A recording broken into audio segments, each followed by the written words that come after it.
नमस्कार, दर्यापूर न्यूज चॅनलमध्ये आपल्या सगळ्यांचं स्वागत. मी शेख मुजमीर. हिमायतनगर शहरामध्ये नगरपंचायतीचे नुकतेच निकाल जाहीर झाले. त्या अनुषंगाने हिमायतनगर शहरातील वार्ड क्रमांक 11 मध्ये नगरपंचायतीत नगरसेवक म्हणून निवडून आलेले नवनिर्वाचित नगरसेवक आपल्यासोबत आहेत. त्यांच्याकडून जाणून घेऊया त्यांची कशा प्रकारची रणनीती होती आणि ते कशा प्रकारे येणाऱ्या काळामध्ये काम करणार आहेत. सर, काय सांगणार की तुम्ही वार्ड क्रमांक 11 मधून नगरसेवक म्हणून निवडून आलेले आहे? आणि विकासाच्या मुद्द्यावर आणि विकासाच्या कामावर मी 10 वर्षापासून याच्या अगोदर माझ्या भावाची बायको नगरसेविका होती. त्यावेळेसपासून आज तक पाणी चालू आहे आमचं. आणि इथं म्हणजे आमच्या घर तेच बाजूला असल्यामुळं प्रत्येक जणाशी जनसंपर्क होता, त्याच्यामुळं हे यश भेटलं. सर, कशा प्रकारे येणाऱ्या काळामध्ये तुम्हाला कोणकोणत्या समस्या तुमच्या वार्डामध्ये दिसतात? नाली आहे, रस्ता आहे, लाईट आहे, हे सगळ्या समस्या जे असतील माझ्या वार्डातल्या ते मी सोडवी. सर, या विजयाचा श्रेय तुम्ही कोणाला देणार?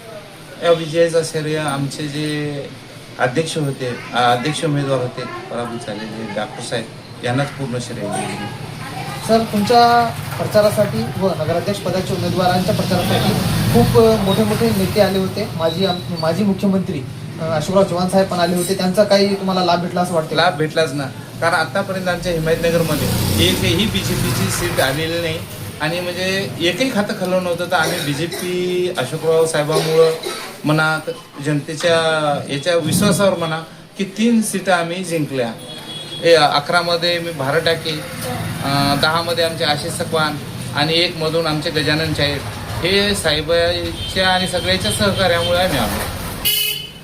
आपल्यासोबत वार्ड क्रमांक 11चे नगरसेवक होते. त्यांच्याकडून जाणून घेतलं की येणाऱ्या काळामध्ये ते कशाप्रकारे वार्डाचा विकास करणार आणि या विजयाचं श्रेय त्यांनी हिमायतनगर शहराचे तालुका नगराध्यक्ष पदाचे उमेदवार डॉक्टर राजेंद्र प्रसाद वानखेडे यांना आणि माजी मुख्यमंत्री अशोकराव चव्हाण साहेब व त्यांचे सहकारी कार्यकर्ते सर्व भारतीय जनता पार्टीच्या टीमला दिलेले आहे. येणाऱ्या काळामध्ये बघण्यामध्ये आपल्याला पण रुची निर्माण होईल की कशा प्रकारे ते काम करतील. याचबरोबर आपल्यासोबत नगरसेवक चे ज्येष्ठ सुपुत्र आशुतोष डाके आहेत. त्यांच्याकडून जाणून घेऊया की येणाऱ्या काळामध्ये ते कोणकोणत्या समस्या आणि जनतेच्या विश्वासावर कशा प्रकारे खरे उतरण्याचा प्रयत्न करतील आणि कोणकोणते ते समस्या सोडवतील आणि हा जो विजय आहे तो विजयाचा श्रेय कोणाला देण्याचा प्रयत्न करत आहेत त्यांच्याकडून जाणून घ्या. सर, काय सांगणार? डॉक्टर साहेबांनी जो आमच्या विश्वास दाखवला, ज्यामुळे आम्हाला भाजपाकडून संधी मिळाली, तिकीट भेटलं आणि त्या विश्वासावर आणि जनतेच्या सहकार्याने आम्ही या निवडणुकीमध्ये विजय झालो. आणि यावर आम्ही खरे उतरू. वार्डाला अविरत पाणी सेवा अगोदर पण देत आलो, यापुढे पण देत जाऊ.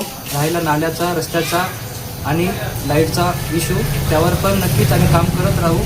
आणि यावेळी पण जसं पण अगोदर आमचा जनसहभाग होता तो यापुढे अजून स्ट्रॉंग करू आणि जनतेचे प्रश्न अधिकाधिक सोडवू.